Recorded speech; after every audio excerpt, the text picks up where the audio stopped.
Seja bem-vindo ao Podcast Fronteira. A mensagem que você vai ouvir foi pregada na nossa igreja na Barra da Tijuca, no Rio de Janeiro. Nossa oração é para que você seja abençoado por essa palavra. Um passo de fé em meio à incredulidade é o nome da nossa pregação. Se você está anotando, vamos ler 1 Reis, capítulo 6, de 1 a 24. De novo, os israelitas fizeram o que o Senhor reprova. E durante 7 anos ele os entregou nas mãos dos midianitas. Os midianitas dominaram Israel, e por isso os israelitas fizeram para si esconderijos nas montanhas, nas cavernas e fortalezas. Sempre que os israelitas faziam as suas plantações, os midianitas, os amalequitas e os outros povos da região a leste deles as invadiam. Vamos seguir, versículo 6. Por causa de Midian, Israel empobreceu tanto que os israelitas clamaram por socorro ao Senhor. Vou ler mais uma vez. Israel empobreceu tanto que os israelitas clamaram por socorro ao Senhor. Quando os israelitas clamaram ao Senhor por causa de Midian, ele lhes enviou um profeta que disse: assim diz o Senhor, o Deus de Israel: tirei vocês do Egito, da terra da escravidão. Eu os livrei do poder do Egito e das mãos de todos os seus opressores. Expulsei-os e dei a vocês a terra deles. E também disse a vocês: eu sou o Senhor, o seu Deus. Não adorem os deuses dos amorreus em cuja terra vocês vivem. Mas vocês não me deram ouvidos. Até aqui. Amém. A gente vê que a Bíblia ela é muito específica, onde ela precisa ser específica. E a gente vê desde o primeiro versículo que nós lemos, se você puder voltar um slide, por favor, que de novo os israelitas fizeram o que o Senhor reprova. Nós estamos em 1 Reis, capítulo 6. Juízes 6. E se você volta no capítulo 5 de Juízes, você vê ali a história de Débora. E você vê ali como Débora foi usada pelo Senhor para derrotarem um exército inimigo. E depois tem o canto de Débora celebrando a Deus. E aí diz que 40 anos de paz vieram sobre a terra de Israel. E aí nós chegamos em Juízes 6, que diz que de novo os israelitas fizeram o que o Senhor reprova. Infelizmente, a gente vê esse movimento por parte do povo de Deus. De novo, os israelitas fizeram o que o Senhor reprova. A ponto de que sempre que eles faziam suas plantações, todos os povos da região as invadiam. E aí, versículo 6, a Bíblia segue dizendo tudo o que vinha acontecendo. E versículo 6 diz que Israel empobreceu tanto que os israelitas clamaram por socorro ao Senhor. Israel deixou chegar num ponto tal que aí, então, eles decidiram: vamos voltar ao Senhor. A gente não tem mais o que fazer. Acabou. Deu ruim. Como diria aquela criancinha que faz sucesso nas redes sociais. Deu. Não é isso, Isabela? Deu por hoje. Deu de história. Chegou num ponto tal em que eles não tinham mais outra opção. E aí o Senhor fala com eles: eu fiz, mas vocês não me deram ouvidos. É muito triste a gente ver tais declarações na Bíblia. É muito triste nós vermos o povo de Israel demorando tanto para ir à presença de Deus. É muito triste nós vermos a Bíblia declarando que de novo eles fizeram tudo errado. É muito triste vermos Deus dizendo ao seu povo: vocês não me deram ouvidos. E a primeira pergunta nessa noite é: o que o Senhor tem visto em mim, na minha vida? Que você possa se fazer essa pergunta: o que o Senhor tem visto em mim? Quando Deus olha para a sua vida, o que Ele tem visto? Ele tem visto fidelidade? Ele tem visto amor a Ele? Ele tem visto devoção, fidelidade? Ou Ele tem visto: eu faço o que eu quero? Ou Ele tem visto: não é bem por aí, eu acho que é diferente, eu vou fazer do meu jeito? Como conversamos recentemente com os valentes, numa noite nossa de terça-feira, será que Deus tem visto a gente subestimando o pecado? Não é bem assim, não tem nada a ver.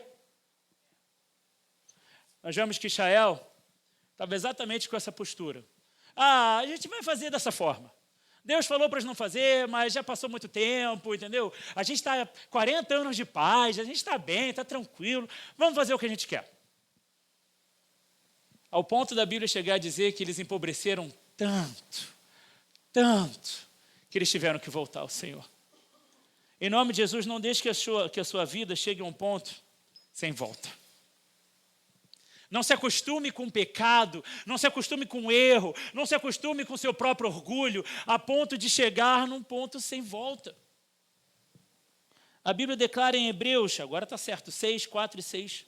Ora, para aqueles que uma vez foram iluminados, provaram o dom celestial, tornaram-se participantes do Espírito Santo, experimentaram a bondade da palavra de Deus e os poderes da era que há de vir, mas caíram. É impossível que sejam reconduzidos ao arrependimento, pois para si mesmos estão crucificando de novo o Filho de Deus, sujeitando-o à desonra pública. Você vê, é muito claro que a Bíblia não diz que é impossível que eles se arrependam. A Bíblia diz que pelo seu próprio orgulho é impossível que sejam reconduzidos, porque decidiram envergonhar a Cristo, porque decidiram fazer o que quiseram, experimentaram o melhor de Deus. Como eu sei que todos nós aqui, graças a Deus, experimentamos. Todos nós aqui experimentamos o dom celestial, nos tornamos participantes do Espírito Santo, experimentamos a bondade da palavra de Deus, os poderes de Deus, o poder de Deus sobre as nossas vidas. Esse texto fala de crentes que viveram tudo que Deus tem para a gente viver, mas escolheram cair. Escolheram dizer para Deus, vou fazer do meu jeito. Escolheram dizer para Deus, vou pagar para ver. Escolheram dizer para Deus, não é bem dessa forma, vou fazer como eu quero. Orgulho. Ao ponto da Bíblia declarar que é impossível que sejam reconduzidos ao arrependimento. Um ponto sem volta. Infelizmente, tem muitos crentes, aspas, que estão caminhando para um ponto sem volta. É pecado, mas eu vou fazer mesmo assim. Deus perdoa, depois é só pedir perdão, nada acontece. Eu vou fazer porque eu quero fazer. Mas a tentação, nossa, eu estou muito tentado, é muito difícil não fazer. Estão caminhando para um ponto sem volta. Colossenses 3,17 diz, tudo o que vocês fizerem, seja em palavra, seja em ação, façam em nome do Senhor Jesus, dando por meio dele graças a Deus, Pai. Tudo o que você fizer. Mas, pastor, eu trabalho num local muito difícil, em que as pessoas só falam bobeira o tempo inteiro. Tudo o que você fizer, seja em palavra ou ação, faça em nome do Senhor Jesus. Mas as minhas amizades não são crentes. Você precisa rever suas amizades, então. Porque a Bíblia diz, tudo o que fizerem, seja em palavra ou ação, faça em nome do Senhor Jesus. Mas na minha casa não tem nenhum crente. Tudo o que fizer, seja em palavra ou ação, faça em nome do Senhor Jesus. Mas tudo o que fizerem, tudo o que falarem, tudo o que fizerem, tudo o que pensarem, onde você colocar as suas mãos, onde você colocar a planta dos seus pés, faça em nome do Senhor Jesus. Pastor, como é que eu chego no céu? Tudo o que fizerem, seja em palavra ou seja em ação, faça em nome do Senhor Jesus. A Bíblia dá o caminho. A Bíblia diz, é por aqui. Faça dessa forma, viva dessa forma. Fala para a pessoa que está do seu lado, tudo o que fizer, faça em nome do Senhor Jesus.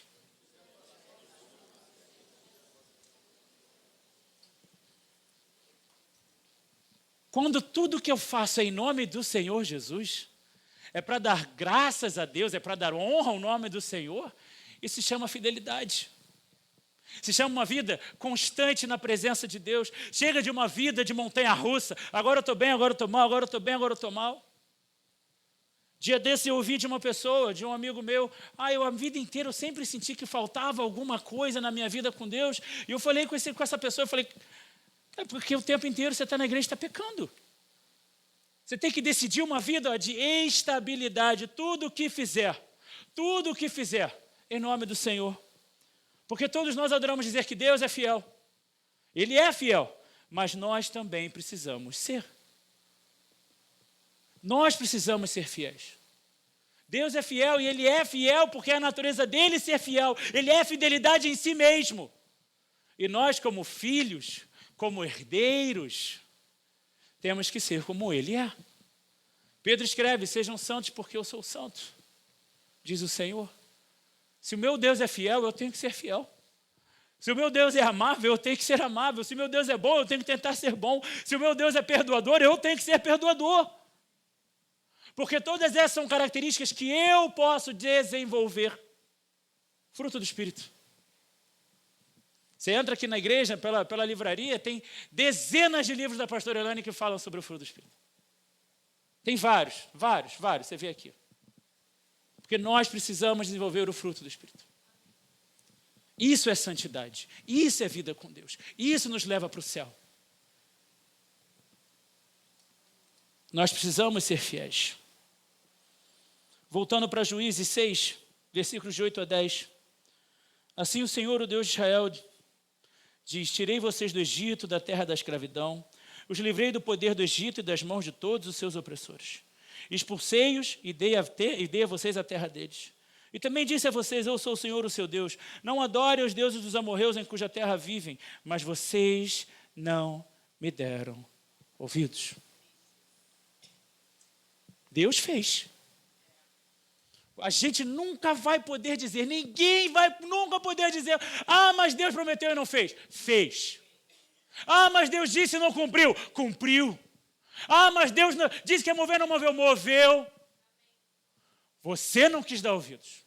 Você não quis ver. Você quis virar de costas e vou fingir que não está acontecendo. Deus é muito direto ao ponto com eles. Vocês não me deram ouvidos. Eu fiz tudo, mas vocês não deram ouvidos. E é muito triste a gente ver essa incredulidade ou essa falta de fidelidade do povo de Deus. E aí, quando eu leio algo assim, eu penso: Senhor, a quem eu tenho buscado satisfazer? A Deus ou a minha carne? A quem você tem buscado satisfazer? A Deus ou os seus colegas do trabalho? Ou a seus pais que não são crentes? Ou a seus amigos que vão virar de costas e souberem que você é da igreja? A quem você tem tentado satisfazer? A Deus ou a seus seguidores na rede social?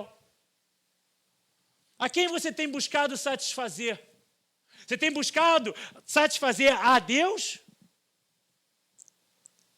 ou a sua carne? Ou o que o mundo diz que é certo? Não, pastor, eu tenho buscado ser politicamente correto. Vai ser politicamente correto no inferno. Porque a política muda de acordo com a tendência do momento. Deus não é politicamente correto, porque Deus está acima da política, querido. A política se revolta contra Deus. Os líderes do mundo se revoltam contra Deus. A Bíblia declara que chegaria o tempo em que aqueles deixariam a sã doutrina para ir atrás do que os seus próprios ouvidos estão coçando para ouvir. É o que nós estamos vivendo. Hoje em dia tem propostas de lei para que bebês sejam mortos, abortados, até o 4º mês de gravidez. 4 meses, 16 semanas de gravidez.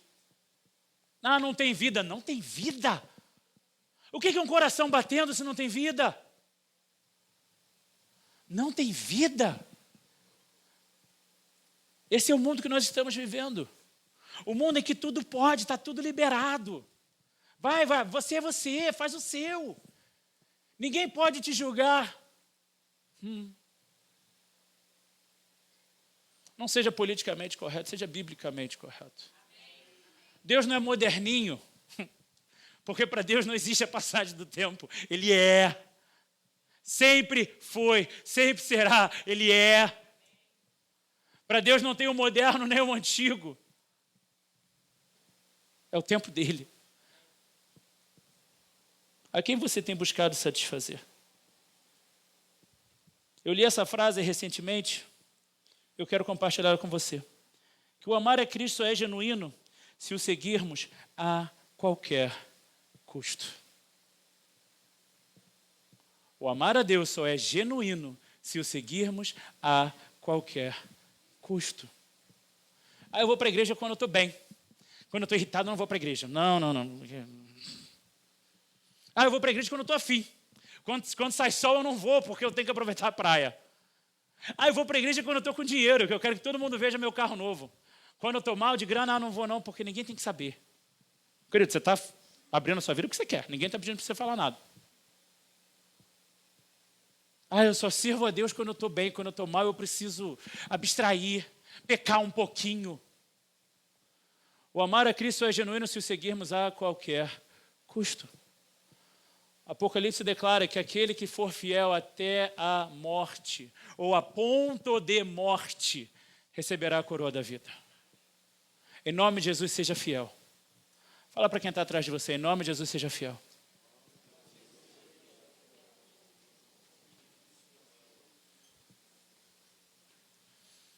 A prova do amor genuíno é o qualquer custo. Se a gente vota isso para uma pessoa, se a gente vota até que a morte nos separe para uma pessoa, quiçá para Deus, que é o dono de todas as coisas, que é Criador, que é Senhor, é soberano. Em nome de Jesus, faça a sua aliança com o Senhor, Senhor, a qualquer custo. A qualquer custo. Você pode dizer isso para Ele nessa noite? Você pode levantar sua mão e falar, Senhor, a qualquer custo. Custe o que me custar, Senhor. Eu te amo, eu te sigo, eu sou teu.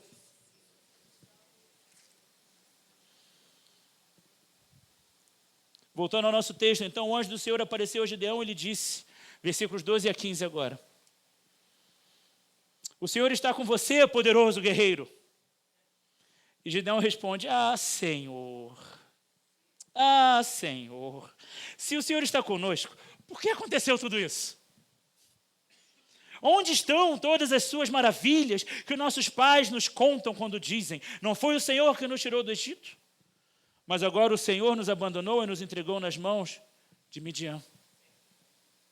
A verdade é que se você parar para pensar naquele povo em que Gideão estava envolto, os amigos, os antigos, aquele povo todo estava com exatamente esse pensamento.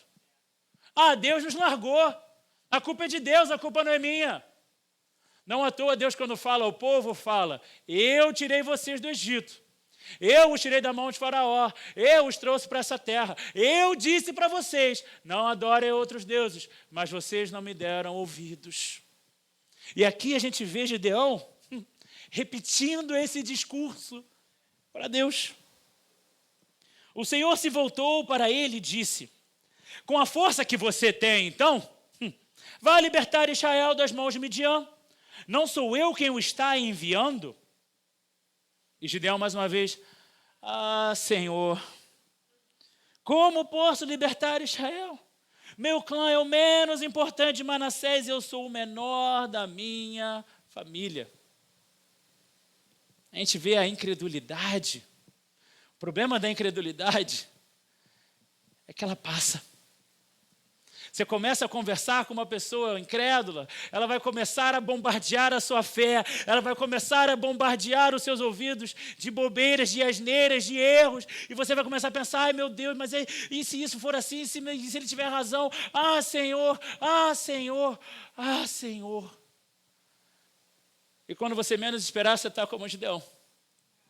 Gideão te chama de poderoso guerreiro, de varão valoroso, mulher de Deus, homem de Deus, e você, Senhor, vida, céus, Senhor, eu estou tão cansado, Senhor, meu joelho dói tanto, minhas costas dói tanto, eu não tenho mais paciência, eu não tenho mais vitalidade, eu não tenho mais tempo, e a gente começa a trazer as nossas desculpas para Deus, e são sempre tantas. Quando a gente quer trazer desculpas, a gente é bem criativo. São tantas desculpas, mas isso, mas aquilo, mas meu marido, mas meus filhos, mas minha avó, mas meus netos, mas a minha família, mas o tempo, e choveu, e fez frio. Você vai trazer a desculpa que você quiser. Só está demonstrando incredulidade.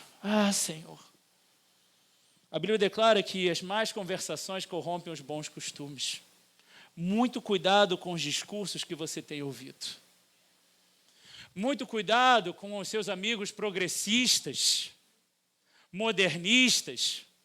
Muito cuidado, você que faz faculdade, com seus professores que não acreditam em nada, filósofos metidos a intelectuais. Muito cuidado, vocês, com os pais dos amiguinhos de vocês, os amiguinhos dos filhos de vocês. Muito cuidado com os discursos que você tem ouvido. Ah, não, pastor, eu não escuto nada disso. Eu vivo no meu mundinho, na minha rede social, seguindo os meus influencers. Você está dando seu tempo para ouvir blogueira? E quer me dizer que não consegue ler a palavra de Deus? Você está dando seu tempo para ver para onde a pessoa está viajando, de quem que ela está ganhando presente, o que ela está fazendo, e você não tem tempo para ler a Bíblia? Você não tem tempo para orar? Você quer saber qual é a vontade de Deus para a sua vida e tudo que você consegue ver a vida dos outros? Está errado. O que Satanás mais vai colocar na sua frente são distrações para acabar com o seu tempo, para acabar com a sua paciência, para acabar com a sua estamina para você poder... Agora eu vou ler a Bíblia, mas eu estou tão cansado. Nossa, esses 5 episódios que eu assisti no Netflix me cansaram. Estou com a cabeça pesada, vou dormir. As vozes do mundo nos fazem duvidar da voz de Deus. Você vê, Gideão estava falando com Deus, o próprio Deus. Num momento aparece o anjo do Senhor, mas no próximo versículo diz, o Senhor falou a Gideão. E Gideão, Senhor. Certa vez eu estava conversando com a diaconisa Elianai, e a gente estava falando exatamente sobre uma palavra no momento de oferta, em que eu falei que Senhor, se nós chamamos Deus de Senhor, significa, querido, que a nossa única resposta é sim. Porque se Deus é Senhor, eu sou escravo, eu sou servo. Minha resposta é sim. Servo não diz não. Escravo não diz até daqui a pouco. Servo não diz agora eu não estou afim. A gente diz sim. Sim, Senhor. Sim, Senhor. Mas muitas vezes a gente se pega como Gideão. Senhor. Senhor virou nome, não virou posição. A gente esquece com quem a gente está falando. Senhor. Quem é que é de família militar ou é militar? Levanta a mão. Você sabe o que eu estou... Natan, você sabe o que eu estou dizendo. Você não pode dizer até daqui a pouco.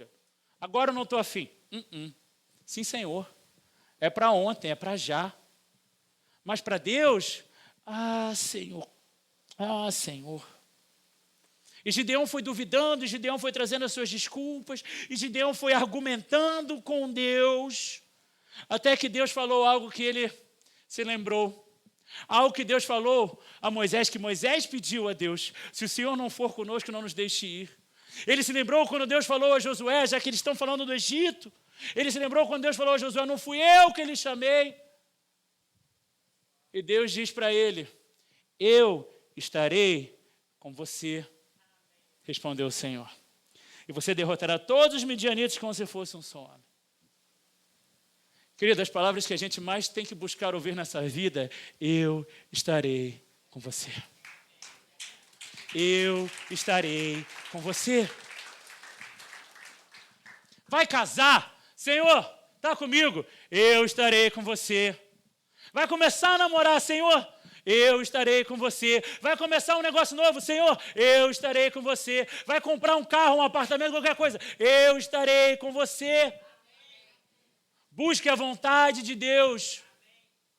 Porque Deus é fiel à sua própria vontade. Deus é fiel à sua palavra. Se nós estivermos nessa vontade, se nós estivermos nessa palavra, querida, Ele vai estar conosco. E aí a bonança é plena, a bênção é enorme. Ele diz, você derrotará todos os midianitas como se fosse um só homem. Se Ele estiver conosco. Se Deus estiver com você, ninguém te para. Pastor, mas os meus gigantes, se Deus estiver com você, é como se fosse um só homem. Todos os seus inimigos, como se fosse um só homem. Pequenininho, raquítico, magrinho. Mole. Deus disse para Gideão, eu estarei com você. Nada importa mais do que a presença do Senhor. Nada importa mais do que a presença do Senhor. Porque, querido, se Deus está andando contigo, é porque você está andando do ladinho dele. É porque você está acertando o seu caminho para andar do lado dele. Porque Deus está agindo. Deus não para. Ele está movendo. Ele está fazendo. O plano dele está se cumprindo. A gente é que tem que entrar no trilho. A gente é que tem que correr. Senhor, Senhor, Senhor, eis-me aqui, eis-me aqui. A gente é que tem que se colocar à disposição. Se você ficar a sua vida inteira sentado esperando Deus te chamar, querido, Você vai morrer sentado. Você pode até chegar no céu. Mas você vai perder tanto do que Deus tem para a sua vida. Você vai perder o melhor de Deus para você nessa vida, nessa terra. Em nome de Jesus, se coloque à disposição.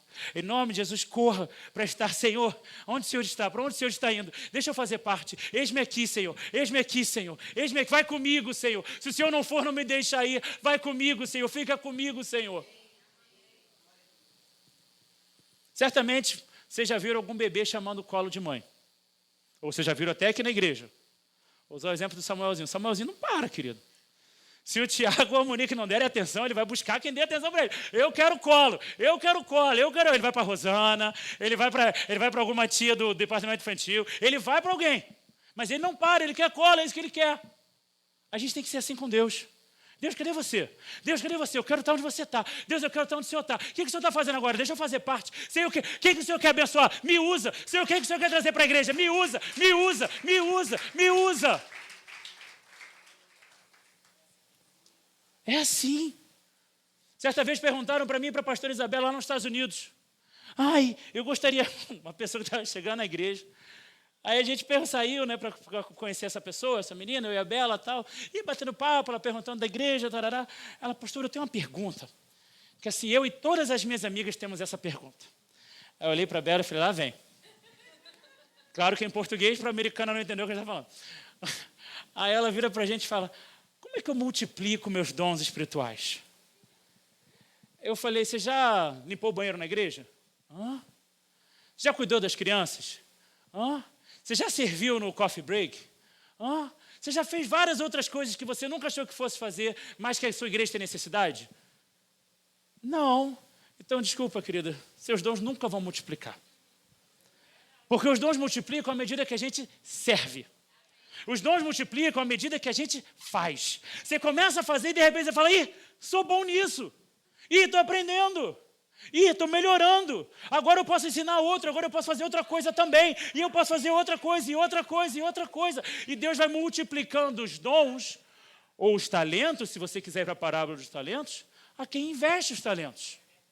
Quem esconde e guarda, covarde, medroso. Quem sabe a parábola dos talentos? O que aconteceu com o servo que guardou, que escondeu? Perdeu, foi tomado dele. Em nome de Jesus, deixa Deus te usar, se coloca à disposição.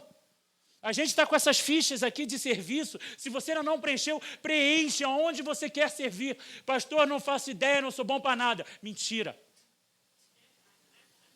Você vai servir em todos os departamentos da igreja, você vai encontrar 1, 2, 3, 20 coisas que você é muito bom em fazer. Porque, querido, Deus capacita. Se você se coloca à disposição, Deus te usa. Agora, se você passar a vida inteira esperando.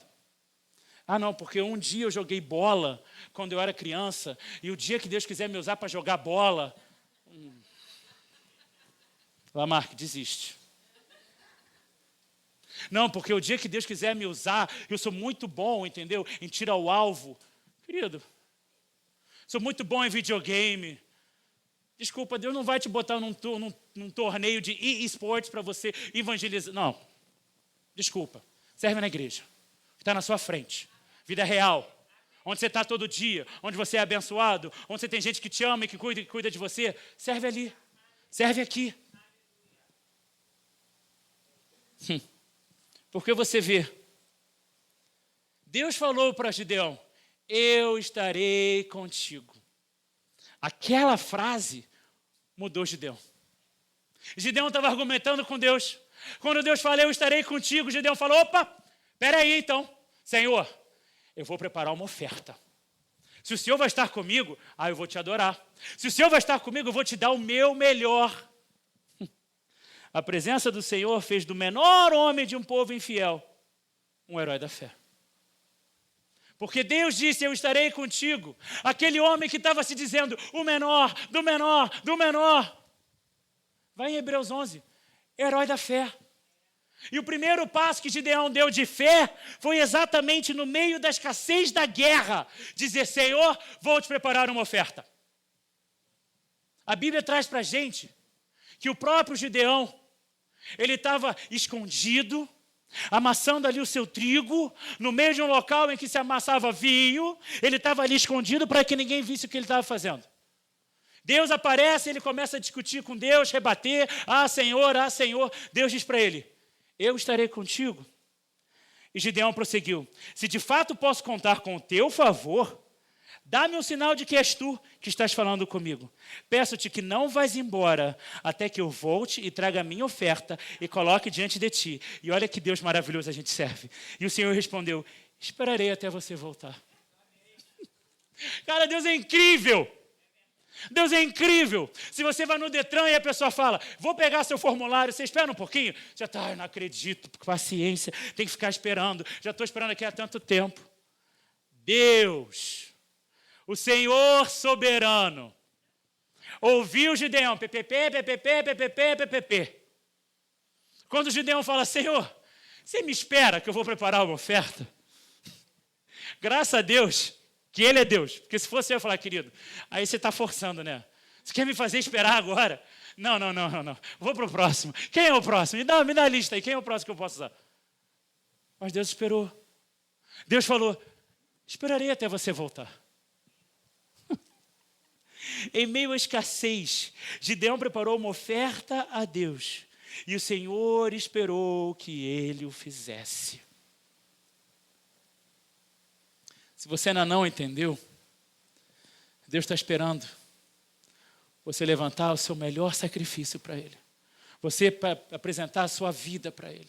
Você apresentar o seu melhor louvor, a sua melhor adoração, a sua melhor oferta. Deus é tão bom que Ele aguarda. Deus é tão bom que Ele espera. Não precisa levantar a mão não, mas quantas vezes, homens, vocês não reclamaram com a sua esposa porque ela atrasou? Ou o contrário, que acontece muito também. Mulheres, vocês não reclamaram, meu querido, você está sempre atrasado, você quer botar a culpa em mim toda hora. Deus esperou Gideão. Vai lá, entra na sua casa, prepara a sua oferta, traz para mim. Eu te espero, eu te aguardo. E você pensa assim que foi algo rápido, que Gideão foi, preparou e voltou correndo. Querido, demorou, Gideão cozinhou. Versículo 19, Gideão foi para casa, preparou um cabrito e com uma roupa de farinha fez pães sem fermento, pôs a carne num cesto e o caldo numa panela, trouxe-os para fora e ofereceu-os a ele sob a grande árvore. Demorou. É um homem sozinho preparando um cabrito, preparando pão. Se num restaurante demora, se tem um staff enorme. Um homem sozinho, trabalhando com uma arroba de farinha para fazer pães. Preparando o cabrito lá, demorando. Preparando um caldo. Por que Deus esperou? Porque Deus trabalha com mudança de vida. Deus esperou, assim como Ele muitas vezes espera por mim e por você, a gente se decidir. A gente decidiu mudar. A gente decidiu fazer. Quantas vezes alguém não falou de Jesus para você até que você decidisse vir para a igreja? Quantas vezes os pastores não tiveram que te dar uns apertos aqui e ali, até que você decidisse fazer o que era da vontade de Deus e não a sua própria vontade? E aí você foi abençoado. E aí a sua vida mudou. E aí seu casamento mudou. E aí você sabe do seu testemunho. Abençoados são aqueles que decidem rápido. Opa, Deus está aqui, eu vou correr atrás dele. Muitas vezes a gente demora. Muitas vezes a gente perde o nosso próprio tempo. Com decisões erradas. E Deus está lá esperando. Tal como esperou Gideão. O primeiro passo de fé de Gideão foi ofertar ao Senhor. O primeiro passo de fé que Gideão fez, que Gideão deu, foi trazer uma oferta. Gideão não foi instantaneamente, opa, o Senhor me chamou de guerreiro, vai estar comigo? Vamos embora, cadê o inimigo? Ele foi preparar o melhor. Em tempos de guerra, ele tinha um cabrito dentro de casa. Comida para dias e dias e semanas, talvez.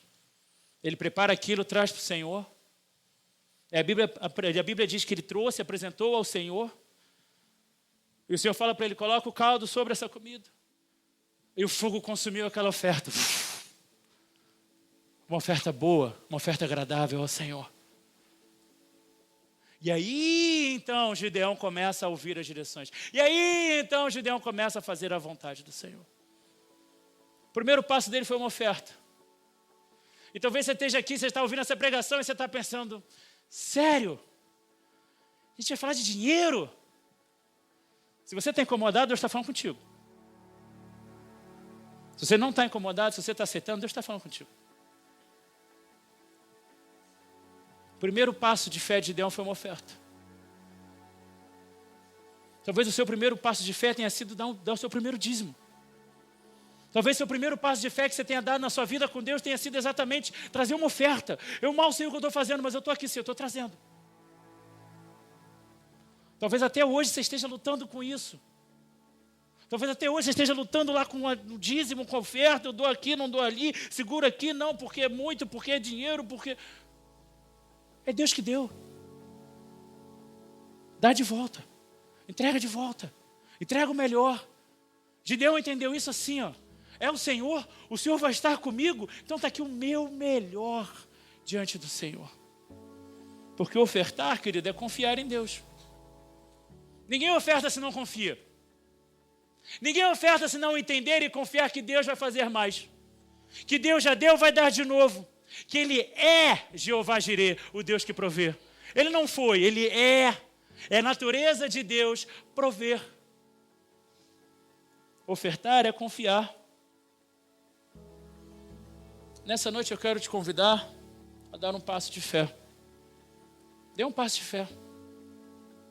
Você sabe o que Deus tem colocado no seu coração, o que Ele tem te incomodado para fazer? Eu ouvi essa semana faleceu o fundador da Jocum, Loren Cunningham. E as pessoas estão compartilhando diversos vídeos e textos desse homem de Deus. E numa dessas falas ele diz exatamente o que é extremamente desconfortável para você fazer. Talvez Deus queira que você faça exatamente isso. Para Gideão era no tempo de guerra oferecer um cabrito para o Senhor. Era a provisão toda dele. E a Bíblia traz tantos exemplos exatamente assim. Nessa noite, em nome de Jesus, em meio à incredulidade, em meio a toda a falta de fé que nós encontramos onde nós vivemos, no Rio de Janeiro, aqui, dê um passo de fé. Fala, Senhor, como a gente já declarou aqui nessa noite, o que quer que me custe. Dê um passo de fé nessa noite e veja Deus mover. Você pode fechar. Se quiser saber mais sobre nós, visite nosso site fronteira.church ou baixe nosso app Fronteira. Que Deus te abençoe.